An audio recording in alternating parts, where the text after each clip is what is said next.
All right, so the previous two, one and two, I realized that I was focusing a little much on confirming the previous videos, and you know, you're not going to have the luxury of having you know, some, hey, where is this mass coming out at, and why am I not getting it, kind of thing. So this is an interesting piece. Occasionally there are ribs or rib type features, and so on this one I just noticed that I did not give a material, so somewhere in the video there should be a material, but we'll pick one and then defer back to what I did previously.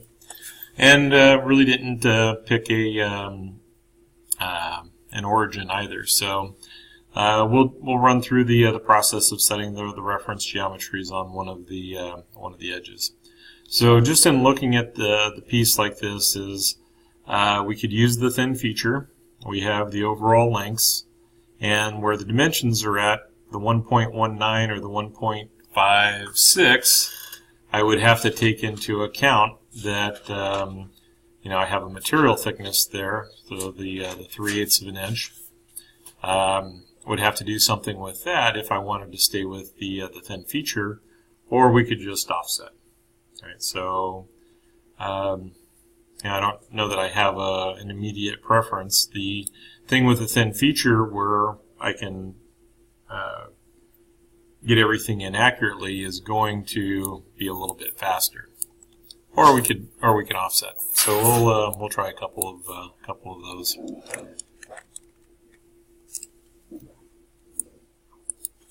So this is this one is in inches.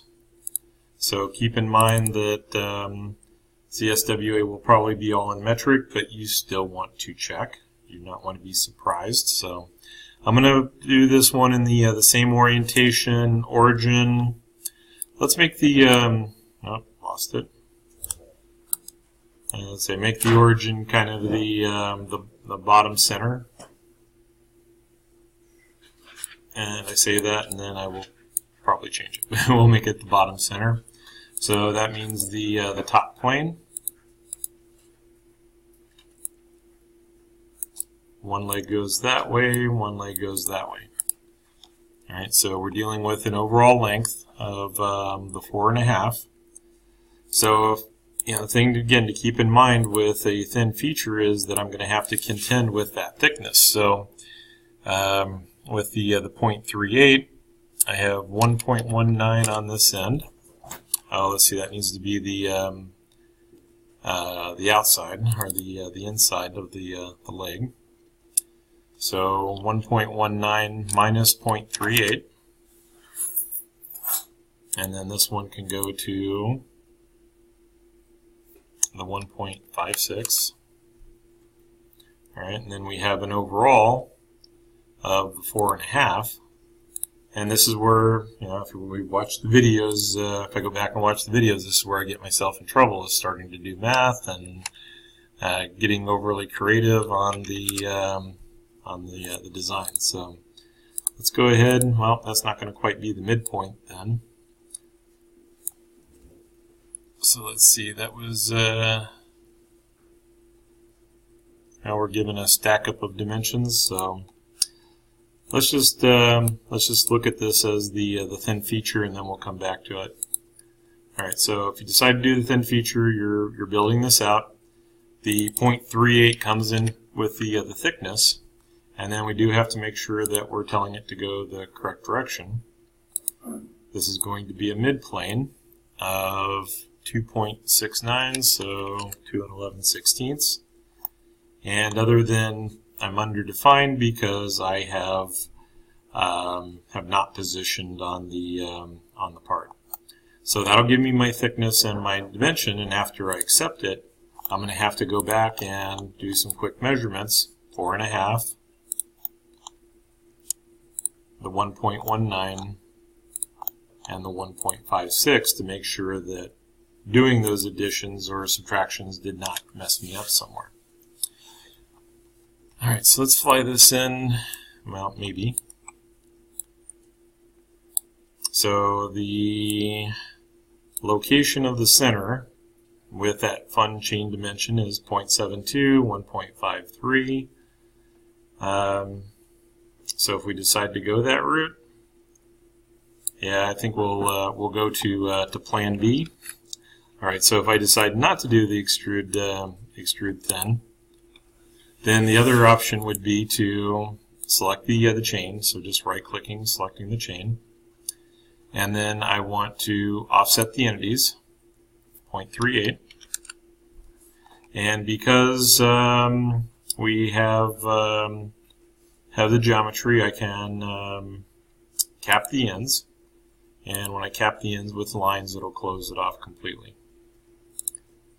All right, so what that gives me the opportunity to do is move that out and also move that one out. All right, so my dimensions are more realistic. So the back to center line, 0.72 plus 1.53. See how much trouble that gets me into. And 2.25 looks okay. It should pick up. Oh, I'm going to say I did not retain the features, so I'll make sure to pick those. Go midplane. And by picking on the sketch, going into the geometry, it automatically jumped into contours and regions, which was not something I was expecting to see. All right, so that gives me the Z shape.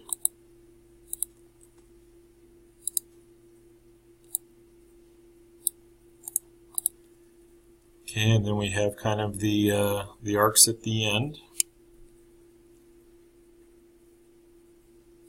So we have a 1.13 centered, 2 inches, 2.5 inches to the overall.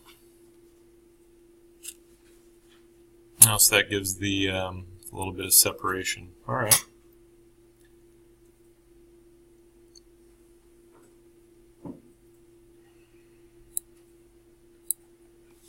Oh. I jumped into center line, thought it was still in the circle, so let's go ahead and put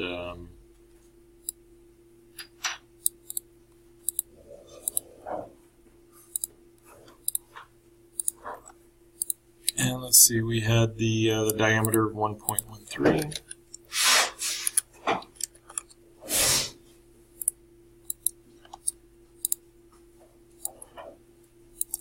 Put in one of the arcs, mirrored across, and then that was to the 2 inches. Radius of 0.25, so I am looking to make that the outside geometry. I'm not so concerned with the holes. And so the position, yeah, we have that one.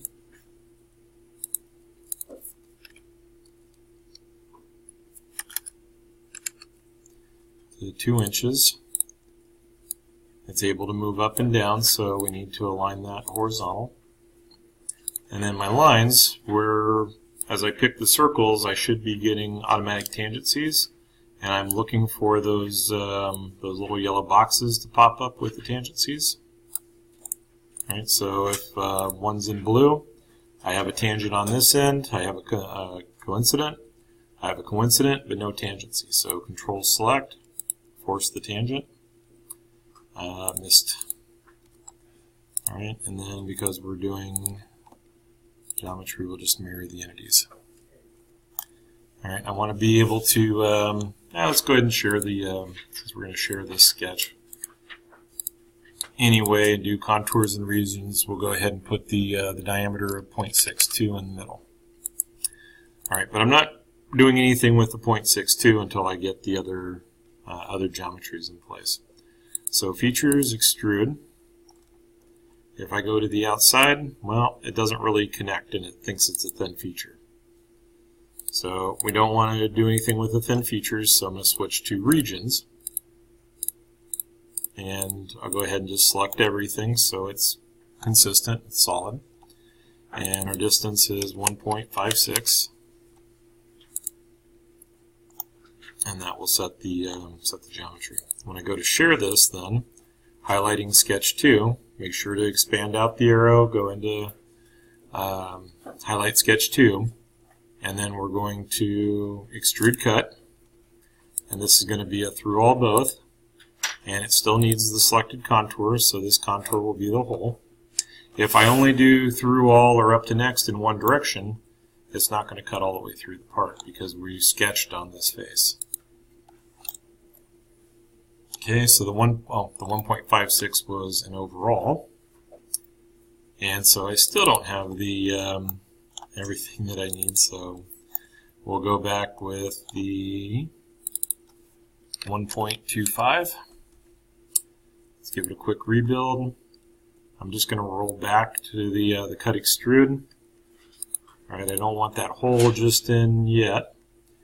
We're going to extrude. Make sure to pick up the center as a contouring region, or in this case the contour. Retain my dimensions, so 1.56. Then when I roll forward, sketch is there, geometry is already there, it completes. All right, so the 2.5. Usually you're not given that 2.5 to the outside edge, so that makes it a little more interesting. I do want to demo the rib, so since we're on the top plane, that makes it a little more convenient. Yeah, let's see what happens. So that's going to connect. Oh, it goes all the way to the edge, so we do have that much of it. Let's go ahead with the center line just to take a look. Hoping that's going to help me with the dimension. So 2.5 is the position, and they showed a little bit more of a leg. All right, so that is pulling it right to the edge. Well, that makes sense. 2 inch to the centers, and then the 1/4 inch radiuses. So what you want to be careful of going to the rib. Let's go ahead and bring that back. As I bring it right up to that point, and I have that curvature where the surface is falling away in both directions, the rib's going to choke. Or at least previously it has always choked. Alright, so I'm concerned about direction. And so that changed. Well, we're not going to make a rib that way, so wrong way. Flip the material side going into the part. And the width of that rib is 1/4 inch. The top 3 are, do you want it offset to the one side, the other side, or both sides, or the other side? So let's see what that gives. And the resulting rib did not intersect. Well, it's having to calculate where this comes over and crosses, and that's typically going to be a problem. All right, so if I take that coincident off and get back normal 2, the quick solution has always been, I don't have to have much of a gap, but if I have any little gap, oops, we're back to features, rib, flip the material side, 0.25. We'll see if, nope, didn't like that one. So close. Alright, maybe I need just a little bit more. Alright, so hopefully this does work. Bad example of a good example.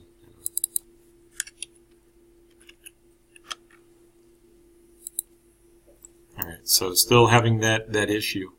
So on the one hand, there are going to be places where rib is going to work really well, like if we were over on this side, I would say less chance going onto this pointer face. But as soon as I see that curvature, I'm probably going to be leaning towards, let's just go ahead and make a sketch, fully intersect this geometry so that it can calculate it and be done with it. I don't want to be chasing the rib feature. So in the past, this this gap has worked. Let's see. Let's go to a little bit more.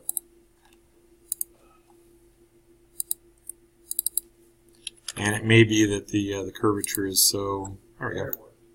So here's where the curvature comes in. I have to be that far, so 061, and then I'm going to either end up with a little fingernail or geometry. Well, that's not representative of what we we're showing in the part. So the solution then, or a solution, is to bring this back up to intersection, and as long as I overlap this enough, like all the way to the radius, or put a dimension on it, and go back and say that we are going to extrude this out, midplane it 0.25.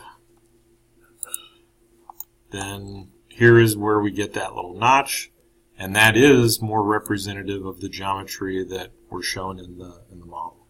So you have to make those choices, and more than likely, even if this was manufactured, our manufactured part, I'm going to put a generous radius in here so that it blends, that I have a chance to set this up, and even though it's still going to be kind of a, I could do this a bunch of different ways and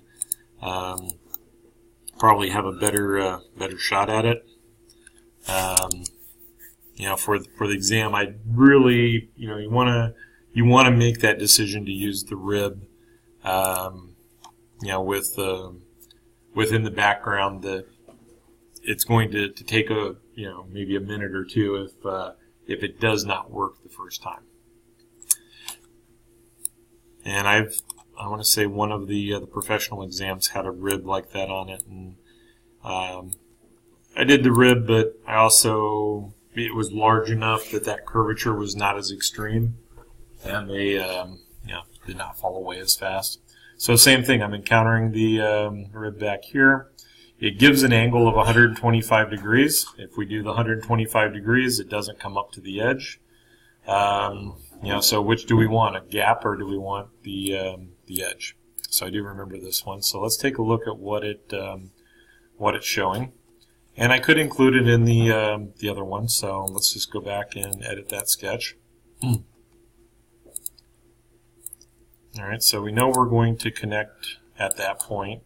Was what we were looking at to make work. All right, and the 125 degrees between the vertical and the angle, so let's take a look at that, 125. All right, so if we connect at that point, and coincident, that's obviously not going to that edge. So I don't know who calculated the 125 or where that number came from, or if the 125 is actually the other way. But I want it to come to that intersection, to be a blend, because mainly back to the manufacturing is, am I going to set this up and undercut it with a dovetail just to make that geometry work? What kind of crazy relief do I have to have there? And then am I going to custom grind the dovetail to be 35 degrees to also make it work? So all right, so we go ahead and accept that one. That shows me the rib, and if I go back and measure, 173.56, so missed it by that much. All right, so geometry is looking reasonably well. Let's see, what do we have? We have the countersunk holes. We have the call out for the in-between. And since I did not include an origin or the other piece, this may just been a standard mass properties. So 0.25 on the diameter, and make sure I'm not getting those confused. 2 times the radius of 0.25 was the outside. 0.25 with a depth of 1.25. So if I was just to cut extrude, draw the circles at 0.25 and cut extrude and have a flat bottom, doesn't include the drill point. Right? That drill point is not a lot of mass, but it is some mass. So hopefully there'll be a call out on any of the blind holes, but I don't remember there being anything specific anything specific there. So staying with the whole wizard, and this is going to be an ANSI inch. We'll go to the fractional drill sizes. I'll have it show the decimal values and 0.25. So the shoulder was 1.25. And then the position, we're looking for the center and the centers. Alright, so just that little bit of hover over the radius, and it shows me the center marks, going back and making those coincident. Alright, so if we look at this from, let's look at it from the top side, and we jump over into the hidden lines visible, kind of see that the drill point, it may be a gram or two, something. So we need to know if that's a flat bottom or if there's going to be other geometry there. Alright, so going back into the whole wizard, we do want to go to the countersink. We'll double check the numbers, so it is a 0.25. So we go into countersink. Now it doesn't say for a 0.25, so that's kind of interesting. Want to make sure that your flathead is 82 degrees. Let's see what a number 12 works out on custom sizing. So normal to loose, pretty close. Actually, number 12 loose is really close. So as a general rule, I don't modify the defaults unless I'm like 100% sure. And we're going to go with their numbers, 82 degrees, 118. And then we'll go up to next, just on the off chance that it intersects. Get a position. We're given the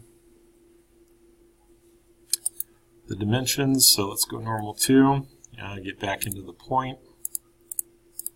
Make sure that those are vertical. My instinct is to use the symmetry, but since we have a dimension and there is a possibility that the rounding of the 0.91, right, so what is it, I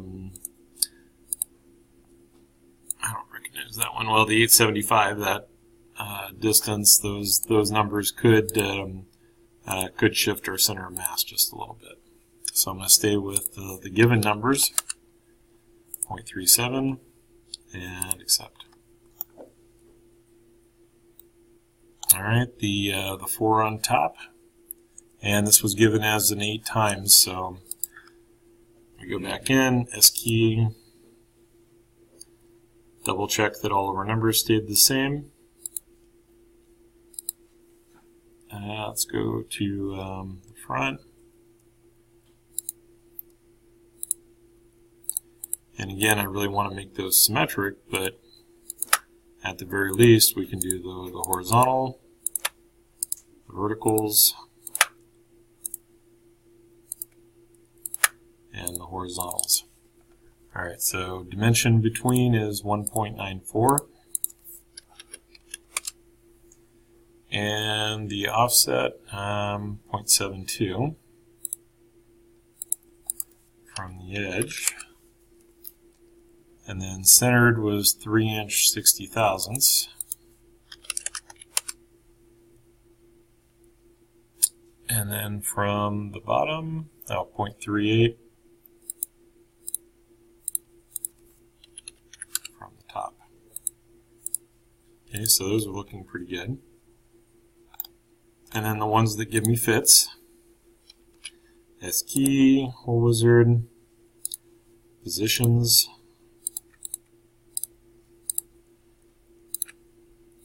vertical, and we have the 0.37. Oh, well, since those were already selected.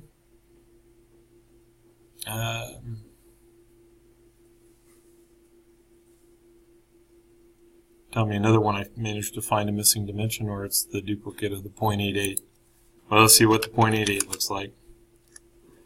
And we had the, so yeah, the same dimension, 0.91. So So yeah, that looks okay. And then the 0.37.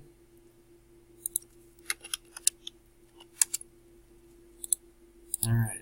So we go ahead and accept that. And then the one that, when you look at it, I really want to see the countersink that can drill around that arc, because that would be really cool. Make a lot of money with that one. All right, so the question would be from a design side is, am I going to be able to get through the wall, put a nice relief in there so that I can get a countersink in there? But at this point, looks nice, but it's not manufacturable. It's 95% manufacturable. You just don't need those two countersinks. So, the question would be, if I eliminate the countersinks, is there enough room to get a socketed cap screw or a pan screw in there? And even then, if it's not a socketed cap screw, how are you going to tighten it? You're not going to get a Phillips in there to work with. All right, so I digress. Material. Let's pick an interesting material, and I will post these. We haven't done much in the way of plastics. Polyethylene, yeah, high density, no, not film. PET is pretty good stuff. PTFE, Teflon. Alright, so we go into the Teflon. We set the origin at the back bottom of the part. And let's go ahead and save this. Make sure that I am somewhere where I can get back to it. CSWA 3. Alright, and so set as Teflon for this example. We go into the mass properties. We're in cubic inches, so it's in pounds. And I have ceased to be able to think in pounds a long time ago. So even though we designed in inches, we're going to switch back over to millimeters, grams, and seconds. So 333.88 grams, and center of mass of 2396 and 12.232. All right. So we go through, and then we realize that the origin is not at the bottom middle of the part, and maybe we'll put it on this edge, which is a little more convenient than drawing the sketch and going through all that. But I'll run through that example again. And there may be times when you're doing the moments calculations, or you're going through that process, that you'll have multiple coordinate systems to pull from. All right, so first section is the vertex, or the intersection, my x-axis, my y-axis, and then I don't like the way the y-axis is going, and I don't like the way the x-axis is going, so we're going to keep rotating those until I get a new axis. All right, so that puts z in the vertical. What if, let's go ahead and make sure we clear the selections. So if I wanted that to be the x-axis, as long as y is not selected, then I can go to the z-axis, and we'll reverse the x, reverse one of them. Here we go. All right, so depending on what it is that I'm trying to obtain. And then last, if I go x, y, and z, then, okay, I can't say that I was expecting it to do that. All right, so notice that my origin stays at the origin, but instead of, I think I just reproduced what I had. Let's try that again. That was fun. All right, so let's pick a z-axis that's up, an x-axis that's along.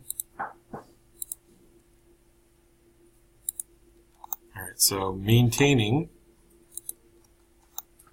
but keeping the original origin, just rotating the z up, from that origin.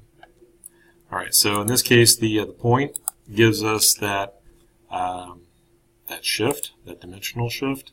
Oh, nope. Make sure we're selected for.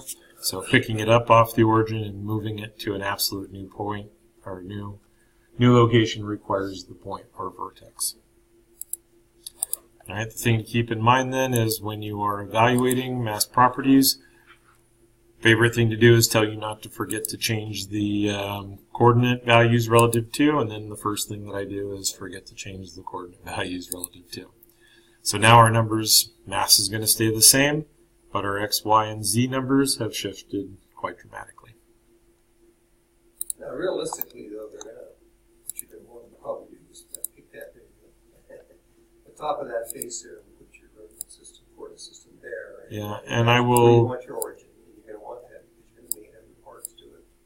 You're going to want to figure out your ratio relative to Right, and I'm going to. points along some shaft. And I'm going to do the extreme case. And then that's hard. That's my point. It's sometimes hard to get that center. You really got to zoom in. And so the sketch, I will, the sketch puts it on that plane, and even if I put it here for whatever reason, that point is going to be relative to the sketch plane. So if you've identified that sketch plane correctly, that intersecting point goes a long ways towards making the coordinate systems easier. I don't expect them to be this complicated, but it gives you the position, and then if we were to reverse y, it's going to send it the opposite way. All right, so it's kind of one of those just tinker around. It's very easy because you're kind of in that, you got that little bit of stress going on. It's an exam. You read down through the instructions, you look right at the model, it identifies the origin for you, and you start completely somewhere else. And then about the time you're ready to go get that mass property is when you realize, oh, it's over there. How did it get over there? I swear it wasn't over there 5 minutes ago. Right. And that would be your preference if you could always build it at the origin.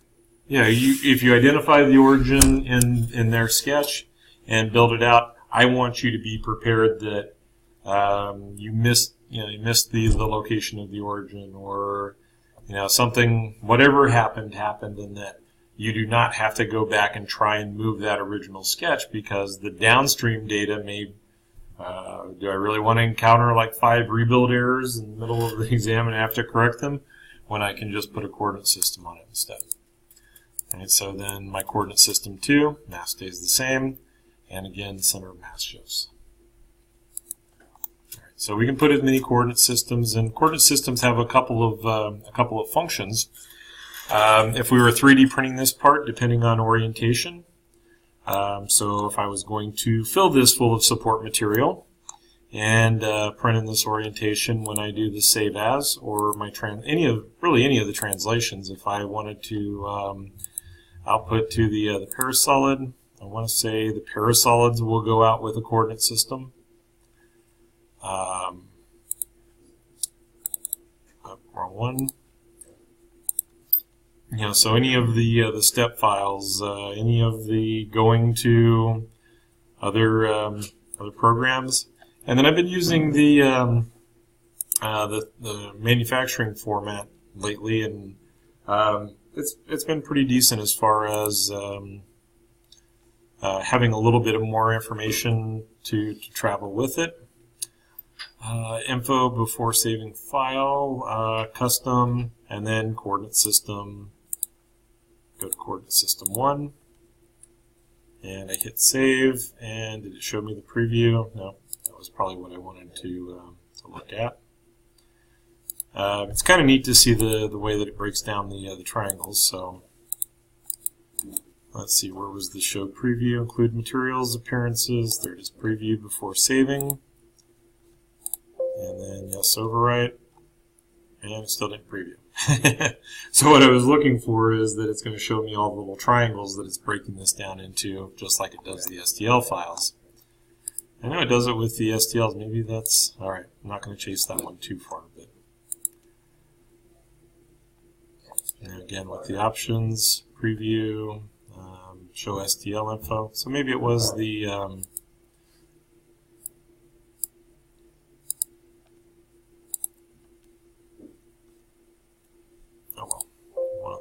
All right, so it breaks it down into the composite triangles, and that's what it's outputting.